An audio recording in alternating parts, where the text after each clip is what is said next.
बिस्मिल्लाहिर्रहमानिर्रहीम अस्सलाम वालेकुम डियर स्टूडेंट्स। आज के हमारे इस लेक्चर में हमने एक्सरसाइज 4.7 फर्स्ट ईयर मैथमेटिक्स का सीक्वेंसेस एंड सीरीज वाले चैप्टर में से क्वेश्चन नंबर 1 का पार्ट नंबर 5 है। क्वेश्चन नंबर 1 के टोटल हमारे पास 6 पार्ट्स हैं। 6 पार्ट्स में से हमारे पास पार्ट नंबर 5 पार्ट नंबर 6 दोनों काफ़ी टेक्निकल क्वेश्चन है, स्टूडेंट को ट्रिक कर सकते हैं। ठीक है, तो एग्जाम में हम ऐसे क्वेश्चन एक्सपेक्टेड करते हैं जो सबसे मुश्किल होते हैं और स्टूडेंट को ट्रिक करने के लिए इस्तेमाल होते हैं। इसका मतलब क्या हुआ कि एग्जाम के हवाले से इंपॉर्टेंट है, इसके काफ़ी सारे चांसेस है कि ये एग्जाम में आ सके आपके। इस क्वेश्चन को सॉल्व करते हैं।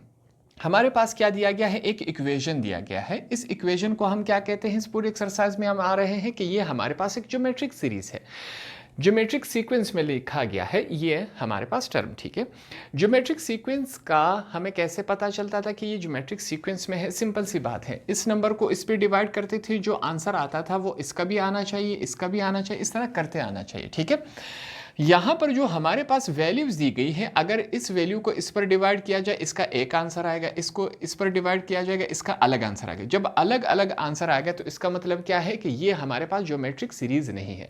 आपने डायरेक्टली कैलकुलेटर में करना है कि इस वैल्यू को इस पर डिवाइड करवाना, एक आंसर आएगा, इस वैल्यू को इस वैल्यू पर डिवाइड करवाना है तो अलग आंसर आ जाएगा। ठीक है, तो हमारा पहला काम क्या होगा कि इस वैल्यू को हम क्या कर सके, ज्योमेट्रिक सीरीज में, ज्योमेट्रिक सीक्वेंस में इसको कन्वर्ट करवा सके। सबसे पहला काम हमारा यही होगा। अब मैथमेटिक्स में हम कुछ रूल सीखते आ रहे हैं, 9th क्लास में, 10th क्लास में, अभी फर्स्ट ईयर में आ चुके हैं। हमें इस रूल का मालूम है, बाज़ औक़ात हमारे पास एक नंबर होता है, उससे क्वेश्चन सॉल्व नहीं हो रहा होता, हम क्या करते हैं, उस नंबर का फॉर्म, उसकी शक्ल चेंज करवा देते हैं, उससे हमारा क्वेश्चन सॉल्व होता है। एग्जाम्पल के तौर पर हमारे पास 16 आ जाता है, इससे हमारा क्वेश्चन सॉल्व नहीं हो जाता, तो हम 16 को किसी और शक्ल में लिख लेते हैं। 4 की पावर 2, 4 4 आर 16, ये भी 16 है, ये भी 16 है, इससे क्वेश्चन सॉल्व नहीं हो रहा था तो इससे हो गया, सिर्फ हमने शक्ल चेंज करवा दी।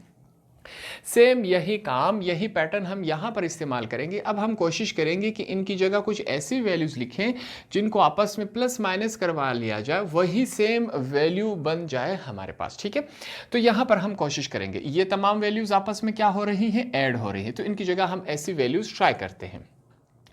मैं लिखूंगा कि अगर हम 1 से माइनस करवा ले 0.1 तो हमारे पास क्या बचेगा, 0.9 बचेगा। कौन सा साइन है, पॉजिटिव साइन।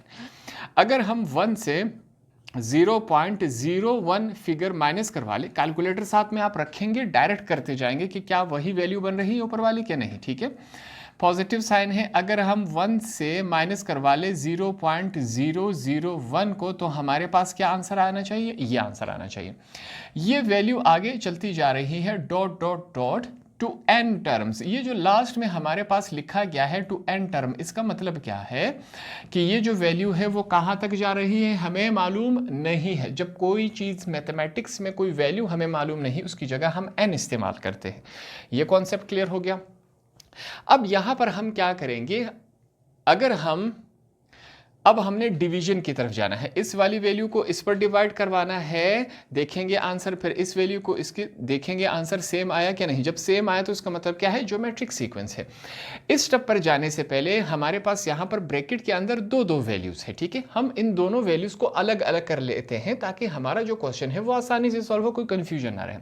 तो इसके लिए हम क्या करेंगे, 1 1 1 1 1 को एक साइड पे कर लेते हैं, जो पॉइंट वाले नंबर हैं उनको दूसरी तरफ कर लेते हैं। सिंपल सा यही ट्रिक इस्तेमाल करेंगे।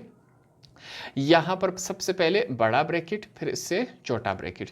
ये जो 1 है ब्रैकेट के अंदर हम नहीं देखेंगे, ये पॉजिटिव इसके साथ ये ऐड हो रहा है, इसके साथ ये ऐड हो रहा है, इसके साथ, तो यहां पर एडिशन का हमारे पास इस्तेमाल हुआ। तो हम लिखेंगे 1 + 1 + 1, टोटल कितने 1 इस्तेमाल हुए, 1 2 3 हमने लिखे। उसके बाद क्या है, प्लस के बाद डॉट डॉट डॉट, ये जुमला साथ में हम लिख लेते हैं, जो कि हमारे पास क्या है 2n टर्म्स। ठीक है, n टर्म्स तक ये हमारे पास जा रहा है, ये हमने लिख लिया। ये कॉन्सेप्ट क्लियर हो गया। अब यहां पर ये जितने भी 1 हैं, पॉइंट वाली वैल्यू से क्या हो रहे हैं, माइनस, ये भी माइनस हो रहा है, ये भी माइनस हो रहा है, ये भी माइनस हो रहा है। तो यहां पर हम कौन सा निशान डालेंगे, हमने माइनस का साइन डाल दिया। ठीक है, यहां पर हमने माइनस का साइन डाल दिया। अब हमने दूसरी तरफ कौन सी वैल्यूज लिखनी है, जो पॉइंट वाली है, पॉइंट वाली वैल्यूज को एक तरफ लिख लेते हैं। 0.1 ऐड हो रहा है 0.1, ऐड हो रहा है 0.1, तो इसको हम इस शक्ल में लिखेंगे, ठीक है।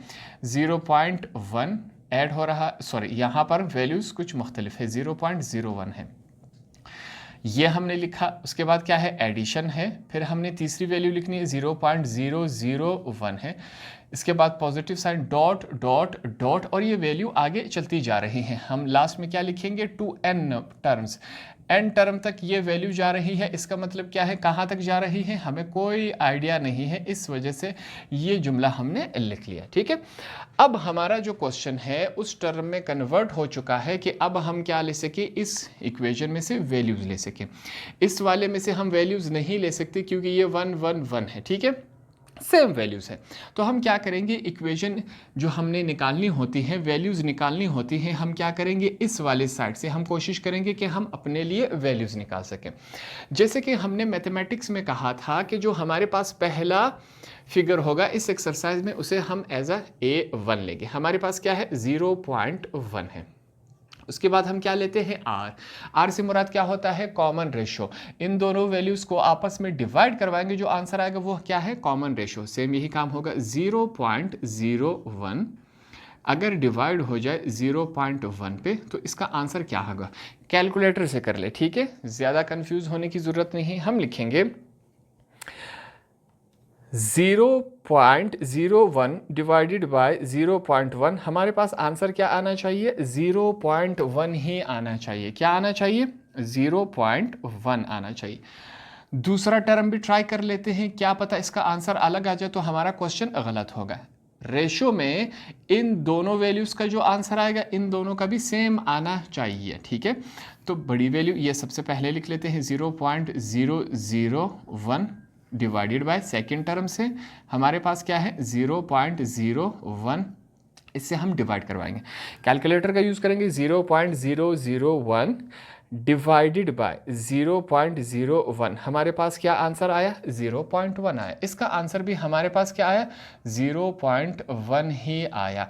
तो दोनों के आंसर सेम आए क्या नहीं आए, बिल्कुल सेम आए। इसका मतलब क्या हुआ कि ये जो इक्वेशन हमने लिखी है ये हमारे पास क्या है, ज्योमेट्रिक सीरीज में है। अब इसको हम आगे सॉल्व कर सकते हैं, ठीक है। A1 की वैल्यू आ गई, R की वैल्यू आ गई, दोनों वैल्यूज़ को आगे जाके हमने क्या करना है, इस्तेमाल करना है। कहाँ इस्तेमाल करना है, फार्मूले में हम इस्तेमाल करेंगे। यहाँ पर कौन सा फार्मूला अप्लाई होगा, फार्मूला हमारे पास वही सेम फार्मूला है, SN is equal to A1, हमारे पास ब्रैकेट के अंदर क्या है, 1 माइनस R की पावर N होल का अपॉन क्या है हमारे पास, 1 माइनस R। ये वो फार्मूला है। अब जो वैल्यूज़ हमारे पास मौजूद है वो वैल्यूज़ उठा के यहाँ पर हमने पुटअप कर लेना है। जैसे कि SN is equal to A1 की वैल्यू हमारे पास क्या है, 0.1, ये हमने 0.1 लिख लिया, ब्रैकेट है, 1 हमने लिखा, माइनस का साइन है, R की वैल्यू क्या आई, 0.1 आई हमारे पास, 0.1 हमने लिखा। इसके ऊपर पावर क्या है, n की वैल्यू अभी तक हमें मालूम नहीं है, तो ये सेम एज इट इज़ चलता जाएगा। ये ब्रैकेट क्लोज हो गया, नीचे चलते हैं। हमारे पास क्या है, 1 है, माइनस का साइन है, R की वैल्यू क्या है हमारे पास, 0.1, यहाँ पर ये वैल्यू हमने लिख दी। अगले स्टेप में हमने कुछ काम करने हैं, इस पर आपने ध्यान देना है कि ये वैल्यूज़ कहाँ से है। SN इज इक्वल टू, यहाँ पर चेक करें, इन नंबर्स को हमने क्या कहा, ये वाला जो साइड है वो क्या है, n टर्म्स हैं, इनकी तादाद हमें मालूम नहीं है, तो इसकी जगह हम n लिख सकते हैं। ये हमने n लिखा, n क्या हो रहा है, माइनस हो रहा है, माइनस हो रहा है। इस वाले इक्वेशन में से इस वाले इक्वेशन को हमने फार्मूले में कन्वर्ट करवा दिया, तो इस इक्वेशन की जगह अब हम क्या करेंगे, जो ये प्रोसेस चलता आ रहा है वही हमने सिंपली लिख लेना है। यहाँ पर चेक करें, 0.1 माइनस क्या है, 0.1 की पावर क्या है, n हमने लिख लिया। नीचे चलते हैं, 1 में से 0.1 माइनस करें, हमारे पास क्या आएगा, 1 में से 0 पॉइंट माइनस करेंगे 0.9 आएगा। कैलकुलेटर में एक दफ़ा चेक करें, 1 में से 0 माइनस होगा 0.9 आएगा। यहाँ पर हमने क्या लिखा, 0.9 आ गया। ये बात क्लियर हो गई। आगे चलते हैं, इस क्वेश्चन को हमने आगे सॉल्व करना है। यहां पर फिर से हमने एक नई बात सीखनी है, ध्यान से आपने देखना है। SN इज इक्वल टू, हमने लिखा n माइनस, यहां पर रफ फर्क में मैं आपको बता रहा हूं, वैल्यू क्या है 0.9, ठीक है, ये साइड में हम लिखते जाएंगे ताकि उनको पता चल सके। ये काम हम बचपन में से करते आ रहे हैं। हमारे पास क्या वैल्यू है, 0.1 वैल्यू है। अगर हम इस पॉइंट को ख़त्म कर दें, हटा दें, तो पॉइंट की जगह नीचे क्या आता है, 1 आता है। पॉइंट कितने डिजिट मूव हुआ, 1 डिजिट। तो यहाँ पर हम क्या लिखेंगे, 0 लिखेंगे। हमारे पास वैल्यू क्या बनी, 1/10 बन गई। ठीक है, ये आपके समझाने के लिए है। तो 0.1 की जगह हम क्या लिख सकते हैं, 1/10। कहाँ से आया 1/10, वैल्यू क्या थी, फिर से सीख लेते हैं। वैल्यू हमारे पास 0.1 थे। इस पॉइंट को ख़त्म करेंगे, मैथमेटिक्स में पॉइंट को ख़त्म करेंगे, नीचे क्या आएगा, 1। पहली ये, यहाँ पर इसको आसान कर लेते हैं। पॉइंट के बाद यहाँ पर कितने डिजिट्स है, 1। जितने डिजिट्स होंगे उतने 0 लगाएंगे। अगर यहाँ पर 1 और 1 होता तो कितने डिजिट्स थे, 2, तो हम 2 0 लगाते। अगर यहाँ पर 3 डिजिट्स होते तो हम 3 0 लगाते। ये इसका प्रोसेस है। ठीक है, तो 1/10 कहाँ से आया, 0.1 की जगह 1/10 आया। ये कॉन्सेप्ट हमने समझ लिया। सेम इसी तरह 0.1 है, 0.1 है, यहाँ पर क्या है, 0.9 है। इसकी जगह सीख लेते हैं 0.9। ये हमने पॉइंट को हमने ख़त्म कर लिया। पॉइंट की जगह क्या आता है, 1 आता है। पॉइंट के बाद कितने डिजिट्स है, 1 डिजिट है। कितने 0 लगाएंगे, 1 0। तो ये क्या बना, 9/10 बन गया। तो इन दोनों की जगह हम ये वैल्यू लिख सकते हैं, इसकी जगह हम ये वाली वैल्यू लिख सकते हैं। कॉन्सेप्ट क्लियर हो गया आपको, बिल्कुल आसान तरीके से करेंगे। तो अब हम लिखेंगे 1/10। ठीक है, 1 माइनस यहाँ पर क्या है हमारे पास, 1/10। ये पावर n की मौजूद है, ये इसकी पूरी है। तो यहाँ पर हम एज अ होल इसकी पावर क्या लेंगे, n हमने ले लेना है। ठीक है, आगे चलते हैं। ये क्या है, 0.9 है। 0.9 की जगह हम क्या लिखेंगे, 9/10। ये वैल्यूज़ हमने लिख ली। सिंपल सा काम यहाँ पर हमने किया। ठीक है, इसके आगे इसको सॉल्व कर लेते हैं। तो आगे हमने क्या करना है, फिर से यहाँ पर हमने लिख लेना है Sn इज इक्वल टू, यहाँ पर वैल्यू क्या है, n-1 क्या वैल्यू है हमारे पास, 10 की वैल्यू है। यहाँ पर हमने एक बात सीखी थी, अगर डिवाइड आ जाए, उसका भी डिवाइड आ जाए, फिर उसका भी डिवाइड आ जाए, ऐसी सूरत में हम क्या करते हैं, नीचे वाली पूरी वैल्यू को हम ऊपर शिफ्ट करवा सकते हैं। ऊपर शिफ्ट करवाएंगे। पहला स्टेप, जब ये ऊपर शिफ्ट हो जाएगा तो नीचे वाली वैल्यू ऊपर चली जाएगी, ऊपर वाली वैल्यू नीचे आ जाएगी। ये इसका प्रोसेस है। यहाँ पर ये डिवाइड हो रहा था, दूसरी तरफ जाके क्या हो जाएगा, मल्टीप्लाई हो जाएगा। Multiply by 10/9। ये वैल्यू कुछ इस फॉर्म में बन गई। सिंपल सा काम हमने किया, लाइंस आपके समझाने के लिए है। आगे हमारे पास वैल्यू क्या रहेगी, इसको सीख लेते हैं। 1 माइनस, ये जो n है वो 1 का भी है, 10 का भी है। ठीक है, ये पावर 1 के साथ हमने कहा था 1 के ऊपर कोई भी पावर हो उसके साथ मल्टीप्लाई हो जाए वही 1 ही रहता है। तो 1 के साथ हमने n का पावर इस्तेमाल किया, वही n आया। नीचे क्या है, 10n। तो इस वजह से सिर्फ हमने 10 के साथ ये n लिख लिया, जिसकी वैल्यू अभी तक हमें मालूम नहीं है। ये बात क्लियर हो गई। अब हमने क्या करना है, कुछ हमारे पास कैंसिलेशन हो रही है, वो कैंसिलेशन हम करवा लेते हैं। जैसे कि कैंसिलेशन क्या हो रही है, ये 10 इस 10 के साथ कैंसिल हो रहा है, 1 इसके साथ मल्टीप्लाई होगा, 9 इसके साथ। दोनों जगह क्या मौजूद है, 1 और 1 मौजूद है। तो हमारे पास वैल्यूज क्या रह जाएगी, Sn is equal to n, कौन सा साइन है, माइनस का, 1 मल्टीप्लाई बाय 1 1, नीचे क्या है, 1 मल्टीप्लाई बाय 9 9, ये रह गया। ठीक है, इस वाले हिस्से पर अब हमने काम करना है। यहाँ पर हम क्या लेंगे, एलसीएम लेंगे। मैथमेटिक्स में हमने सीखा था जहाँ पर कुछ नहीं होता वहाँ हम क्या समझते हैं, 1 है। तो 1 और 10 की पावर n, जब इसका हम एलसीएम लेंगे हमारे पास एलसीएम क्या आएगा, 10 की पावर n ही एलसीएम है। 1 का टेबल कहाँ तक पढ़े कि 10 की पावर n आ जाए, 10 नहीं 10 की पावर n। तो हम सिंपल सा लिखेंगे 1 का टेबल हम 10 की पावर n तक पढ़ेंगे तो ये आ जाएगा। पहले से क्या मौजूद है, ऊपर 1, माइनस का साइन लगाया। 10 की पावर n का टेबल कहाँ तक पढ़े कि ये आ जाए, 1 तक पढ़ेंगे।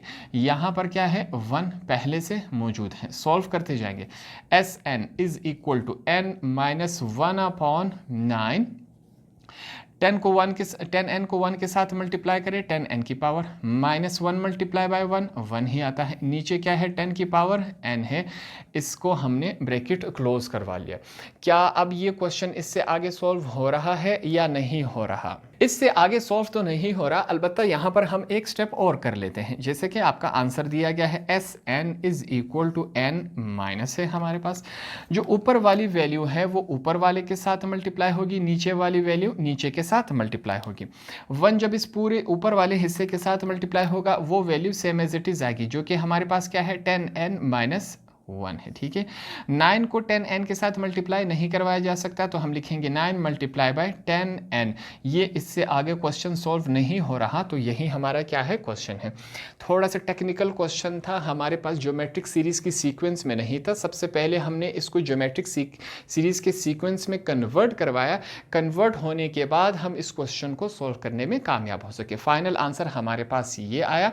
तो ये क्वेश्चन एग्जाम में सबसे एक्सपेक्टेड है, इसको आप थोड़ा सा देख ले। बाजार को छोटा क्वेश्चन है टेक्निकल क्वेश्चन, आसान अल्फाज में मैंने आपको सिखा दिया, समझा दिया। होप आपको ये आसानी से समझ आ गया होगा।